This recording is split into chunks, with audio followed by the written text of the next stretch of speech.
Hi, welcome back to my channel. My name is Michelle. Today's video is a review video on the book Symptoms of Being Human by Jeff Garvin. This book was published this year on February 2nd. It is a debut book for this author and I am very excited to review it. Now, I did not receive this book as an ARC. I borrowed it from my library. I was very surprised that they had the ebook ready and just advertised on their main page as a new book that they recently received, and I grabbed it right away. This book interested me right off the bat because the synopsis sounded basically like a blog version of the movie Pump Up the Volume with an LGBTQIA character, so it's like, I'm sold. First off, I want to start off this review by reading the author's note. Personally, I love reading author's notes when I get to the end of the story, but I think that it would be a big seller if they started putting them at the back of the book and have the person read it right away, and I think it would sell more books than the synopsis on the back that usually spoils too many aspects of the book. So I thought that I would read you the author's note and then I'll tell you my opinions, but basically the author's note is going to make you want to read this book anyway. I was on my way to dinner with friends, crammed into the backseat of a car, not quite as battered as the Soulmobile, which is a car that's mentioned in the book, when one of our group, let's call her Jane, brought up a court case pending in my county. A transgender girl, assigned male at birth but identifying as female, was suing the school district for the right to use the girls' locker room at her high school. Jane gave us the gist of the story, and then she said, "It's probably just a pervy boy trying to see some boobs." I waited for one of my friends to object, or at the very least, to defend the trans girl, but no one did.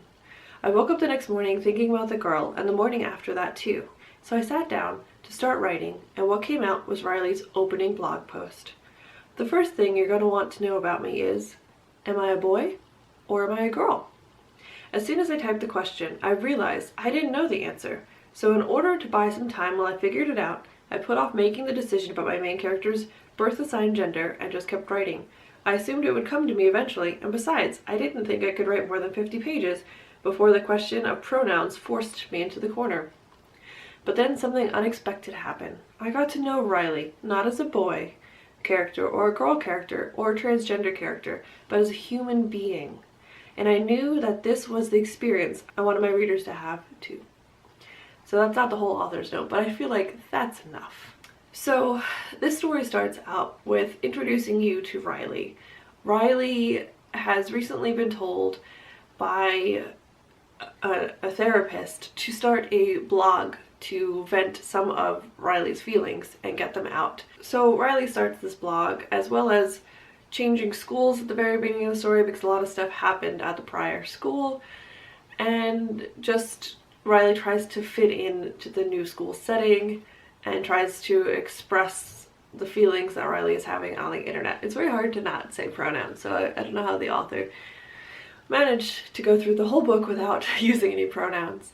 This was a really thought-provoking book. I really enjoyed it. I definitely enjoyed the new perspective. It also features diverse characters, such as Solo. He is Samoan, and I think he was just a great character.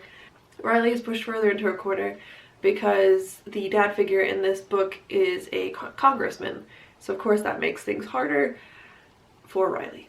I gave this book 4 stars, but it's really like a 3.5, and the reason for that is just because the writing wasn't perfect, and I don't expect it to be perfect. It is a debut book, but it was also just a wonderful book. So I'm still kind of figuring out where I want to put it on the spectrum of my reading, but it was a good book. I definitely recommend it if you're looking into reading more diverse books. One of the things that really ate at me during this book were some of the statistical facts that were given. Let me read you some.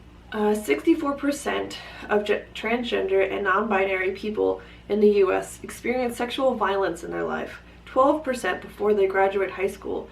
41% will attempt suicide. Genderqueer and transgender people are 4 times as likely to live below the poverty line. That's crazy. And then also throughout this book, the amount of violence and prejudice and just hateful words that were said kind of reminded me of the monsters that were in The Lies We Tell Ourselves by Robin Talley. The way that humans treat other humans is disgusting, and that was definitely present in this book. So while The Lies We Tell Ourselves is a historical fiction and it eats at you, the way that humans treat each other, you kind of tell yourself in your head, well, that's the past. It's totally not. It's still happening today. And I remember when I was teaching and I taught about slavery and civil rights and everything, my students were like, oh, well, it's good, it's over now. It's not. It's never over. People will always be monsters. Of course, you can't be a pessimist because there, of course, are wonderful people out there as well. And there are wonderful people in this book. And that is another great thing about this book is that it does not downcast therapy. The therapy that Riley receives in this book is very helpful and gets Riley to open up and gets Riley to stop thinking primarily about Riley. It's really hard not to use pronouns. And it was really good. It also talks positively about medication and just getting help when you have really bad anxiety. This book also does feature anxiety and depression and a lot of mental health issues and body issues, and I don't know how accurate it is because I don't suffer from a lot of these things. I don't have a lot of experience with them, so I don't know how accurately Jeff Garvin was able to capture these things, but I believe they're pretty accurate. So the gist of the synopsis is that Riley attends a new school and starts a blog and goes to therapy and is dealing with parents and a parent that is a congressman and just trying to find out where Riley fits into the world. And throughout the whole book, you do not know whether or not Riley is a boy or a girl. And in the beginning, you're fighting the author trying to figure it out, and then by the end, you've just given up. And you get to know Riley as Riley, just as the author said in his note in the back of the book. And I think it's a beautiful experience, and I definitely recommend it. It was, as always, a beautiful book. And I look forward to seeing more of Jeff Garvin's work in the future. And it was just a very, very powerful book. And it did remind me of Pump Up the Volume, the movie. And I know in one of my previous videos, someone was like, how could it remind you of that? And it's because Pump Up the Volume was about a high school student starting a pirate radio station and it getting a lot of attention and it moving students to act and change the world in which they were living. And that's what this blog did in this book.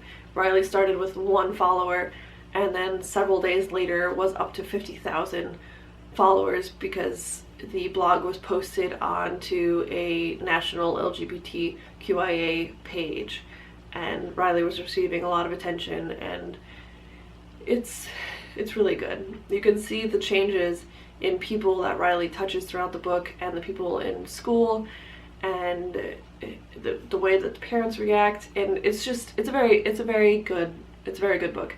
I'm not usually a big fan of like coming out stories, and in this book Riley starts off knowing who he or she is, you know. It's just that the world needs to accept Riley for who he or she has discovered. Anyway, this book is a thought-provoking read. It's different. It informs you about things you may not have known before. I didn't know about gender fluid people prior to this, and I think it's very interesting, and I think it's great that it's out there in the public, and I hope that more people pick it up just like they did. Becky Albertalli's Simon vs. Homo Sapien Agendas book was picked up last year and got widespread attention. I hope that this book does as well because I think it's very important, especially among young high schoolers who are still trying to figure out who they are and how they fit into this world. So definitely recommend it. It is a great read. Again, it's not perfect. It did mention the whole, I let go of my breath and I didn't know I was holding it, you know, that famous cheesy line. It did have it 3 times in this book, but it's still an enjoyable, informative read, and I really enjoyed it. And I hope you check it out. Thank you so much for watching a review video. I know these aren't as popular as all the other videos, but I've been really enjoying watching reviews, and I hope that you don't mind that I've been filming more of them. Anyway, I'll see you guys next time. Thank you so much for watching. Don't forget to like and subscribe. Bye!